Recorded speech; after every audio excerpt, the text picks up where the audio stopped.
제가 오늘 설교 제목을 기회를 놓치지 마세요 라고 정하고 기회에 대한 좋은 글이 있는가 이렇게 인터넷을 다 뒤져봤는데 이런 말을 저도 들은 적이 있는데 인생에는 3번의 기회가 찾아온다 이런 말이 있어요. 그래서 이거 누가 말을 했는가 찾아봤거든요. 몰라요. 이게 무슨 뜻이냐 찾아봤거든요. 이것도 없어요. 그럼 3번의 기회가 언제 오느냐? 얘기하는 사람마다 제각각이더라고요. 어떤 사람은 뭐 태어날 때 온다, 어떤 사람은 결혼할 때 온다, 어떤 사람은 직장을 갈 때, 어떤 사람은 그 학교에 들어갈 때 오고, 어떤 사람은 좋은 스승을 만날 때 온다. 다 달라요. 제가 이걸 한 30분 동안 다 뒤지면서 내린 결론은 아무도 이거의 의미를 모르더라라는 얘기입니다. 바꿔 얘기하면 인생에는 3번의 기회가 찾아온다라고 했을 때에 인생에 3번의 기회가 안 올 수도 있고요. 1번 내지 2번 이렇게 올 수도 있는 거고요. 또 바꿔 얘기하면 인생에 3번이 아니라 4번, 5번, 여러 번의 기회가 올 수도 있다라는 생각이 드네요. 중요한 건 인생에 몇 번의 기회가 오느냐가 아니라 그 기회를 어떻게 살리느냐가 중요하다라는 것을 제가 생각하게 됐습니다. 우리가 사는 인생 가운데 수많은 기회들이 크고 작은 기회들이 찾아옵니다. 근데 사실 어떤 기회가 좋은 기회인지 그리고 내가 누구를 만나야 그 좋은 기회를 살릴 수 있는지 잘 모릅니다. 그러다가 인생에 정말 중요한 기회가 찾아올 때가 있는데 이전에 주어졌던 기회들과는 정말 비교도 없을 만큼 엄청나게 중요하고 좋은 기회가 찾아오는데 그런 기회는 잘 보면 인생에 뭐 1번, 2번 올까 말까한 그런 기회인 것 같아요. 세상에서는 이런 기회를 잡은 사람을 성공한 사람 또는 성공한 인생이라고 부릅니다. 이렇게 인생에 찾아온 정말 1번, 2번밖에 없는 그 절체절명의 기회를 잘 살린 사람, 이런 사람이나 다른 사람들한테 선망의 대상이 되는 거죠. 나도 부럽다, 나도 저렇게 되고 싶은데 라는 대상이 되고, 반면에 인생에 이런 정말로 중요한 기회가 찾아왔는데도 불구하고 그 기회를 잡지 못해서 실패한 사람들은 삶의 큰 실패를 경험하게 되는 겁니다. 그런데 대부분 이런 큰 실패를 경험하게 될 때요, 자기만 실패를 경험하게 하는 게 아니라 옆에서 그 사람을 지켜보는 가족, 친구, 동료, 이웃에게 큰 아픔을 주는, 고통을 주는 경우가 대부분이라는 것을 우리가 알게 됩니다. 그러면 어떻게든 우리가 기회가 주어지면 그 기회가 다른 사람들에게 해가 되지 않도록, 아픔이 되지 않도록 잘 활용해야 한다, 잘 잡아야 한다라는 것은 우리가 다 알게 돼요. 근데 내게 그렇게 기회가 주어진다 할지라도 그 기회를 찾아서 잡기가 그리 쉽지를 않습니다. 때로는 지나간 다음에 이게 나한테 주어진 기회였구나 이렇게 생각하는 분들도 있고요. 때로는 알았는데 이게 진짜 기회인가? 아닌가? 그냥 긴가민가 막 이러다가 그 기회가 쑥 지나가 버려가지고 기회를 잡지 못하는 경우도 있고, 때로는 기회가 왔음에도 불구하고 기회가 온 줄도 모르고 그냥 평범하게 막 살다가 그냥 그렇게 끝나는 사람들도 있습니다. 나의 앞머리가 무성한 이유는 사람들로 하여금 내가 누구인지 금방 알아차리지 못하게 함과 동시에 만일 나를 발견하면 누구든 나를 쉽게 붙잡을 수 있도록 하기 위함입니다. 내 어깨와 발에 날개가 달린 이유는 만일 우물쭈물 망설임이 길어지면 가차없이 빨리 사라지기 위함이며, 내 뒷머리가 대머리인 이유는 내가 한번 지나가고 나면 다시 잡기 어렵게 하기 위해서입니다.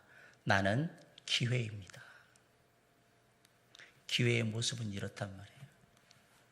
이리 됐든 저리 됐든 기회가 오면 잘 잡아야 된다라는 것에는 이견이 없을 거라고 생각합니다. 오늘 본문에 보면 예수님께서 잡히던 당시 유대지방의 총독이었던 빌라도에 대한 얘기가 나오고 있습니다. 빌라도는 인생에 정말 좋은 기회를 맞았지만 그 기회를 잡지 못하고 결국에는 그 기회를 놓쳐버린 사람이에요. 그것도 1번 놓친 게 아니라 2-3번, 여러 번 좋은 기회를 놓쳤던 아주 불행한 사람입니다. 빌라도는 과연 어떤 기회를 놓쳤을까요? 저는 오늘 빌라도가 놓친 아주 큰 2개의 기회를 한번 말씀을 드리려고 합니다. 첫 번째로 빌라도는 선한 일을 할 수 있는 기회를 놓쳤습니다.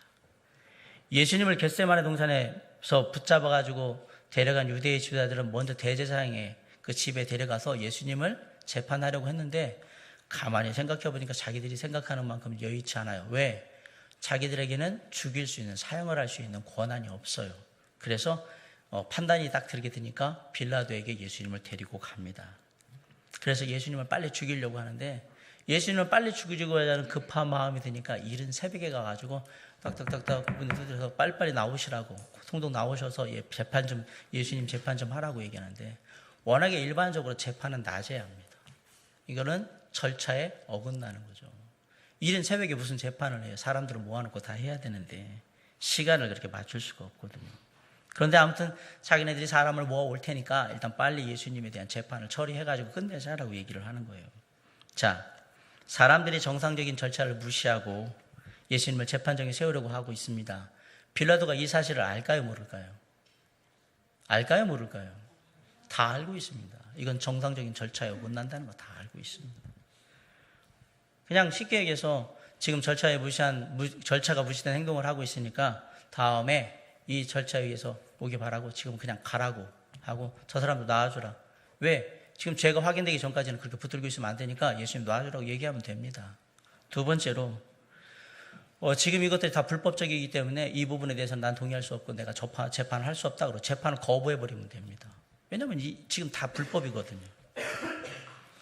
설사 정상적인 재판의 절차를 거쳐가지고 너희들이 온다 그러면 그때부터 내가 심리를 해서 다 확인을 한 다음에 그 다음에 벌을 줄지 말든지 할 테니까 그때까지 기다리라고 다 보내버리고 그리고 예수도 석방하라고 얘기를 할 수 있을 겁니다. 빌라도에게 이른 새벽은 기회가 온 겁니다. 합법적인 일에 대해서, 옳은 일에 대해서 선한 일을 할 수 있는 중요한 기회가 왔지만 그 기회를 놓쳤습니다. 억울한 사람, 아무 죄도 없는 예수 그리스도를 지금 심판하자고 재판하자고 데려왔는데 예수님 그냥 놔둬도 아무 상관이 없습니다. 왜냐하면 여기에 하자가 하나도 없거든요. 아니면 예수님을 1대1로 만날 수도 있어요.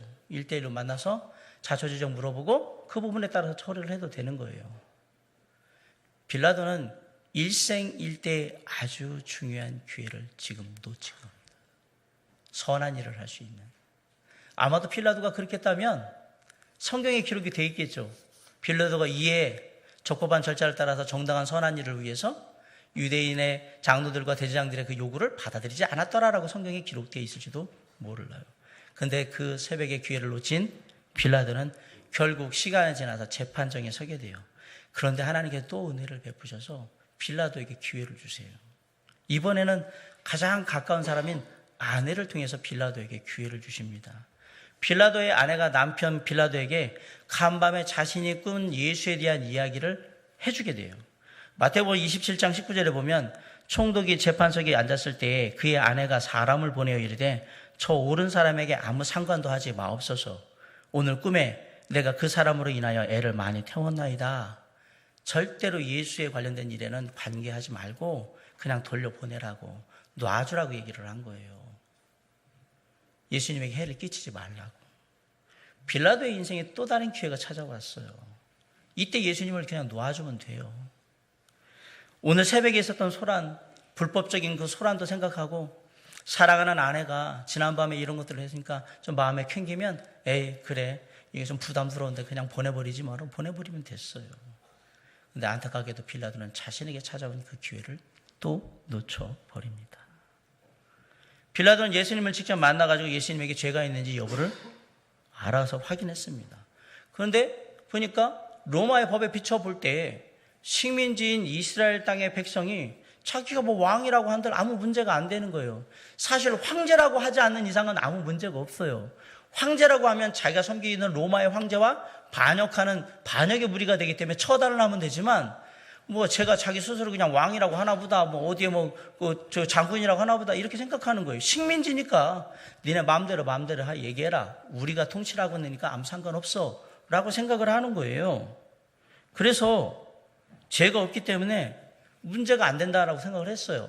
그리고 여기 끌고 온 대제장과 유대 장로들이 얘기하는 그 주장들이 사실 터무니없는 주장들이기 때문에 근거가 없단 말이에요. 주장하는 것들이. 그러니까 이건 안 되겠는데? 그래서 군중들에게 나가서 선포를 합니다. 죄가 이 사람에게 없습니다 라고 얘기를 했어요. 그러면 어떻게 하면 돼요?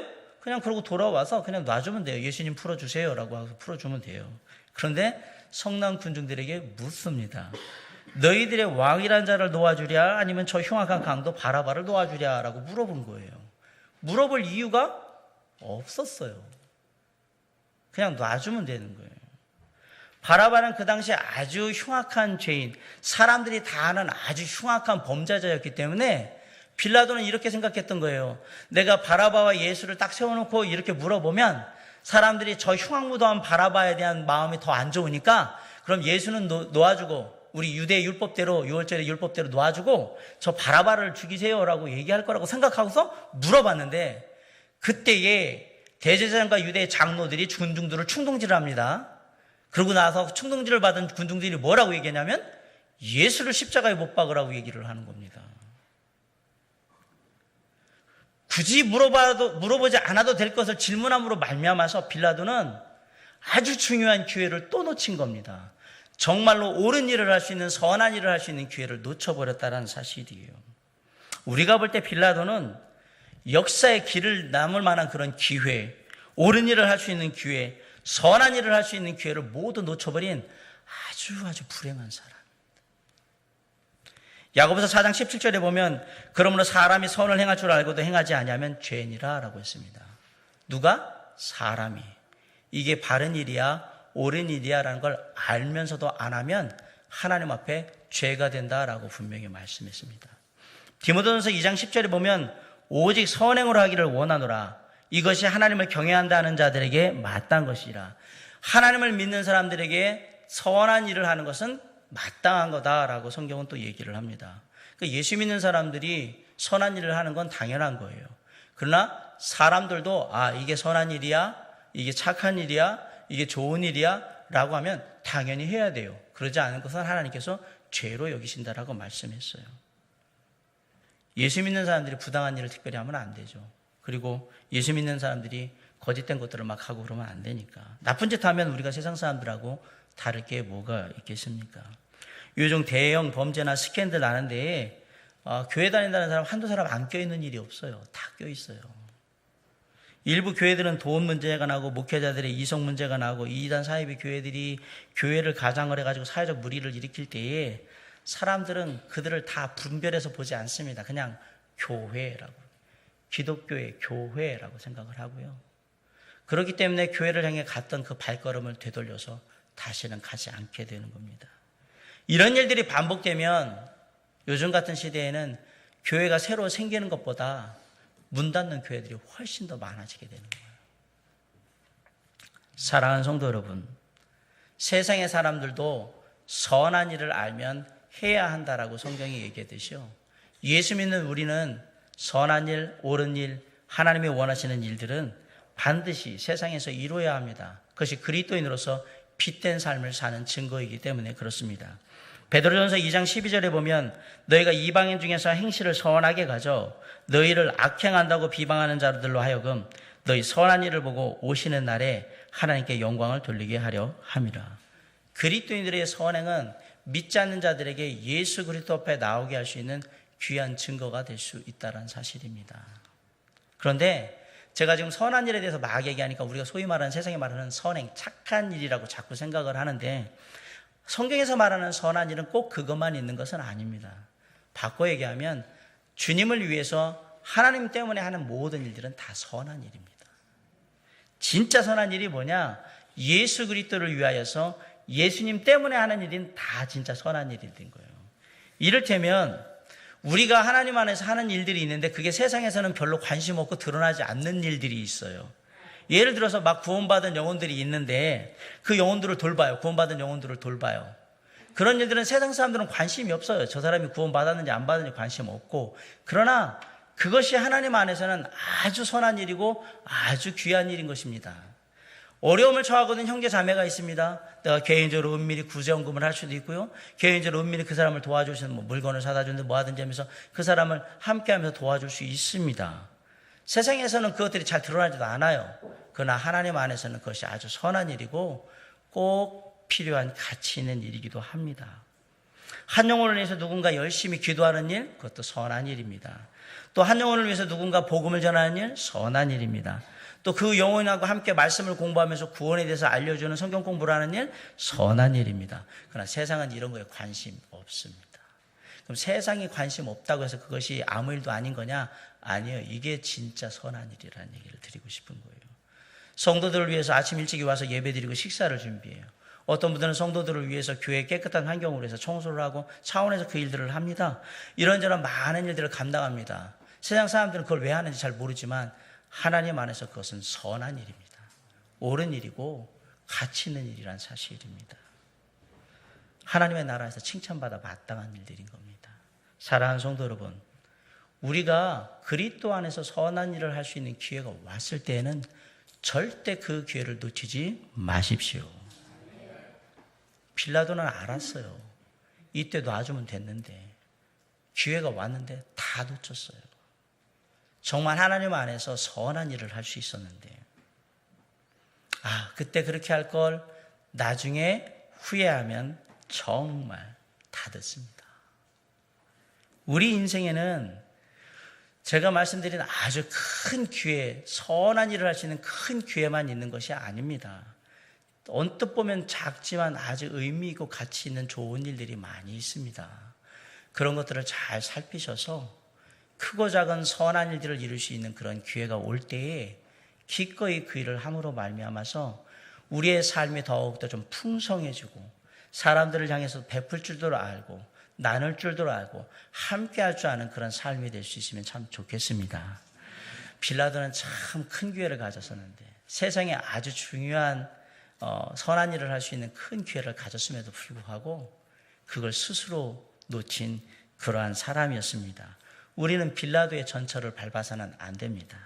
작은 선행이라도 작은 일이 할지라도 최선을 다해서 세상이 아닌 하나님의 나라와 그분의 의를 위하여서 감당함으로 말미암아서 좀 하나님께서 원하시는 바를 이루어가는 선한 일을 이루어가는 저와 여러분이 될 수 있기를 주님의 이름으로 간절히 축원합니다. 빌라도는 첫 번째 선한 일을 할 수 있는 기회를 놓쳐버렸다라고 제가 말씀드렸어요. 두 번째로 빌라도가 놓친 것은 뭐냐면 진리를 발견할 수 있는 기회를 놓쳐버렸습니다. 33절로 34절 한번 다 같이 한번 읽어볼까요? 33절 자 시작. 이에 빌라도가 다시 관정에 들어가서 예수를 불러 이르되 내가 유대인의 왕이냐. 34절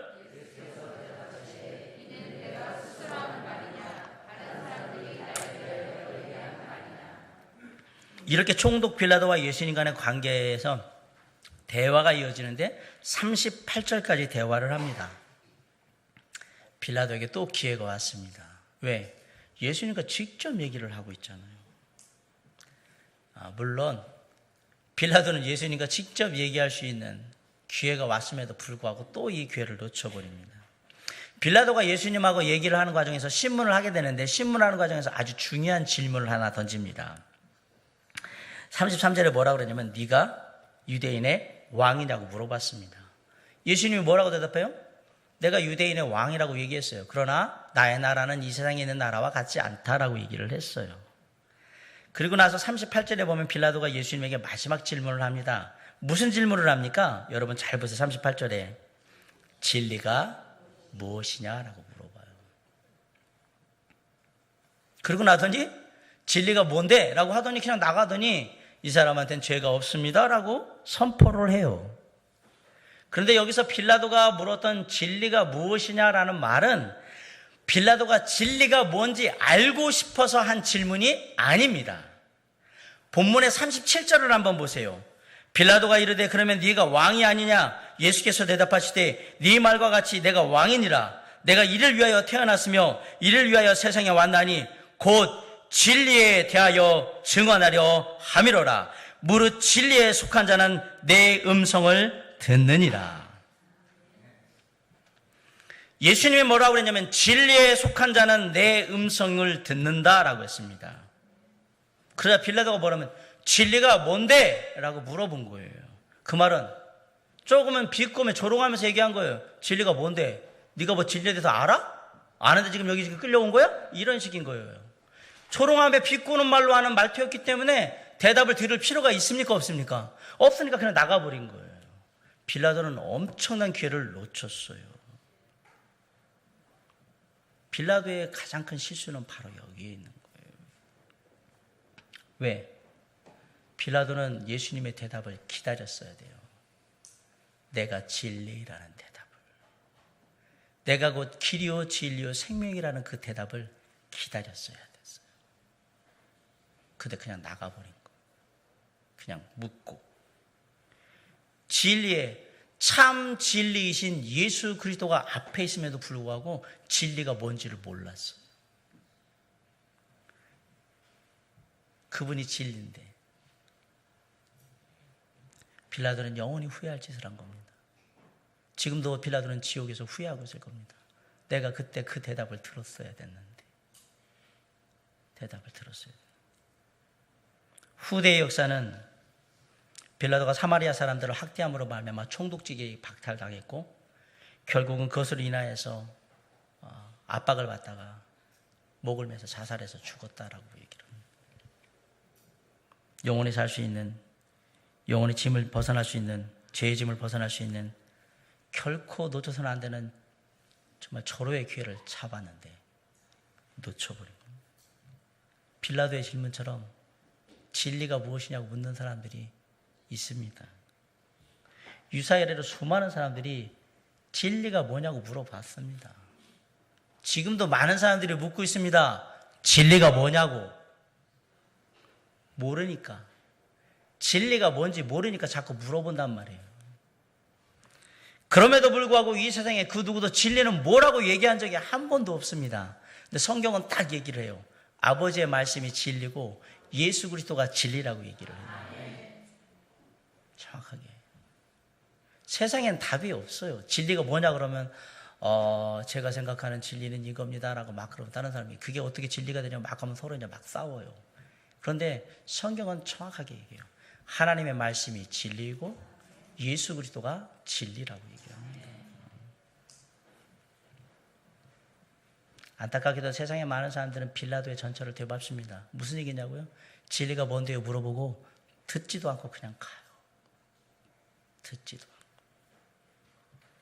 세상에는 진리가 뭔지를 찾는 사람이 그렇게 많은 것 같지 않습니다. 그런데 하나님이 말씀하셨어요.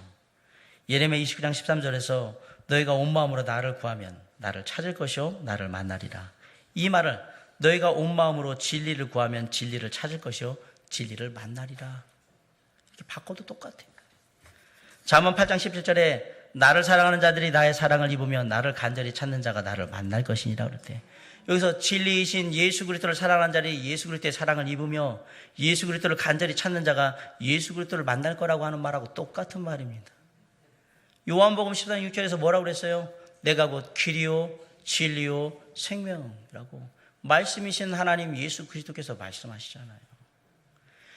진리가 무엇인지 물어보는 게 문제가 아니라 진리를 알고자 마음을 다하여 찾고 있느냐가 문제가 되는 겁니다. 그래서 기회가 와도 사람들은 찾지 못해요. 내가 정말 진리를 찾아야 되는데 라고 하면 열심히 그 뭔가를 해야 하는데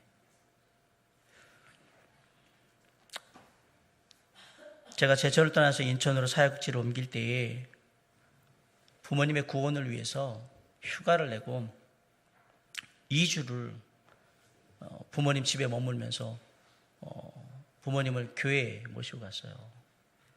내가 이때 아니면 이렇게 시간 내서 할 수 있을 때가 없을 것 같다라고 생각했어. 두 분 다 교회를 모시고 갔는데 그걸 계기로 아버지는 계속해서 교회를 다니셨고요. 어머니는 2주를 다니시더니 아버지와 다투고 나서 아버지하고 안 간다고 그러면서 안 가버리셨어요. 계속 권면했는데 안 가셨어요. 아버지는 계속해서 말씀도 듣고 예배도 드리고 그리고 상담도 받고 이러는 과정에서 예수 그리스도께서 자신의 죄를 대신해서 죽으신 하나님이라는 걸 믿게 됐습니다. 정말 감사하게도. 근데 제 아버지가 교회에 가게 된 중요한 이유는 뭐냐면 사실은 그거였어요. 내가 막내 아들을 위해서 해줄 수 있는 건 딱 하나밖에 없는 거. 내가 교회 가야지. 네가 가라고 하는데. 그러고 갔는데 그래서 예수를 만났습니다. 그리고 돌아가셨습니다. 아버님이 그 해 다음 해에 돌아가셨어요. 그래서 혼자 남으신 어머니에 대해서 복음을 전해야 되겠어서 제가 여름에 휴가가 나면 반드시 다시 복음을 전해야 되겠다라고 생각을 했는데, 제가 교회에 여러 가지 일들이 바람에 그때 휴가 내서 내가 하지 못하고 다음에 가야겠다고 전화를 드려서 어머니 이번에는 못 가니까 다음에 가서 만나 뵐게요 라고 전화를 끊었는데, 그러고 나서 얼마 있다가 어머니가 돌아가셨어요. 저희 어머니는 복음을 듣지 못하고 돌아가셨어요.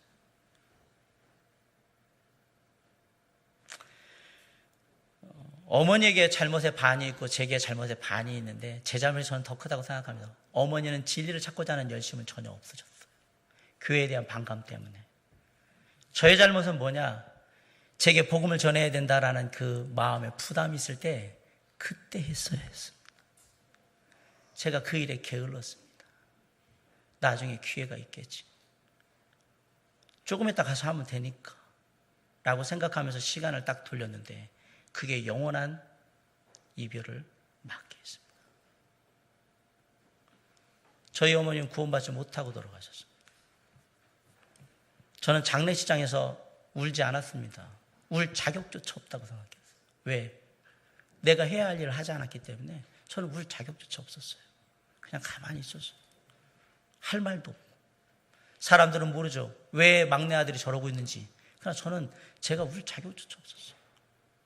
어머니를 향한 내가 정말 진리를 찾게 해주고 싶은 그 열심으로 가서 했다면 뭔가 달라지지 않았을까? 그러나 소용없어요. 이미 기회를 놓쳤기 때문에.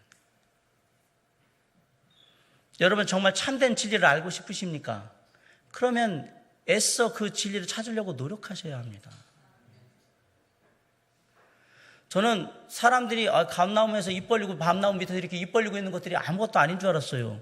여러분, 감나무에서 감이 떨어지기를 바라면서 입 벌리려면 어떻게 해야 하냐? 집 밖에 나와서 감나무까지 가야 하는 노력이 있어야 돼요. 그리고 떨어질 때까지 입 벌리고 있어야 되는 노력이 있어야 돼요. 그것도 아무것도 아닌 게 아니었던 거예요. 사실 제가 말씀드리고자 하는 의도가 뭔지 아십니까? 내가 정말 알고자 한다면, 내가 정말 진리를 깨닫고자 한다면 그것을 위해서 예배를 나와보던, 성경을 읽어보던, 기도를 하던, 성경 공부를 하던, 그 신앙인들을 만나서, 그리스도인들을 만나서 뭔 얘기를 나눠보던 뭔가 해야 그나마 찾든지 하지, 아무것도 안 하고 있으면서 어떻게 진리를 찾겠냐라는 얘기예요. 이 빌라도와 같이 진리가 뭔데 그러고 나가버리면 안 되죠. 뭔데라고 물어봤으면 최소한 예수님이 뭐라고 얘기하는지 들을 수 있는 마음은 있어야 될 거 아닙니까? 많은 사람들이 예수 그리스도의 은혜의 복음이 있음에도 불구하고 그 복음의 은혜의 복음을 얻지 못하는 이유가 뭐냐면 듣지를 않아요. 들을 시간이 없어요. 바쁘대요. 주님의 은혜의 복음보다 더 귀한 게 어디 있어요? 사랑하는 성도 여러분, 진리를 찾으셔야 합니다. 하나님의 말씀이 진리라면 오늘 전해지는 이 말씀 가운데 나를 향한 하나님의 음성이 무엇일까를 찾고 또 찾고 찾으셔야 돼요. 왜? 그 말씀이 진리이기 때문에. 고민하셔야 한다는 얘기예요. 그런 노력이 있어야 그 진리가 나의 삶에 유익한 하나님의 지침이 되는 거예요. 하나님의 말씀, 진리이신 하나님의 말씀, 성경은 예수 그리스도가 이 모든 세상의 왕으로 오신 분이라고 얘기합니다. 그 다음에 예수 그리스도가 죄 많은 세상의 죄인들을 구하러 오신 구원자 하나님이라고 분명히 말씀하십니다.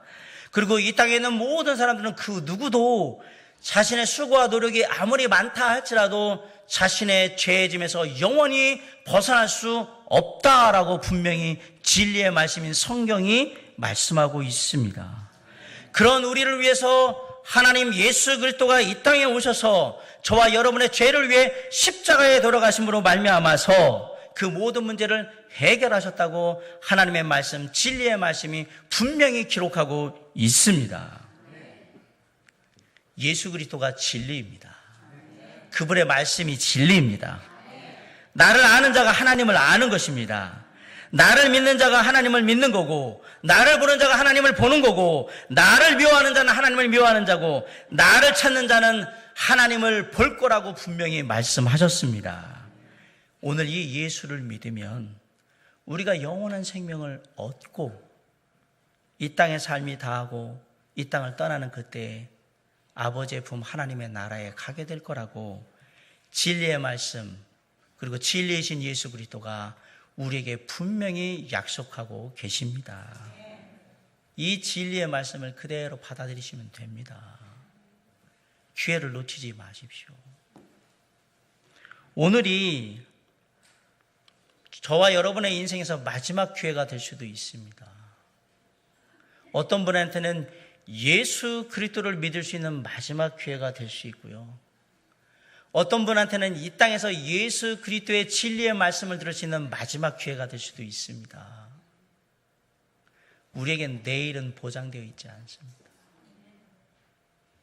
저는 그 누구도 이 기회를 잃지 않기를 간절히 바랍니다.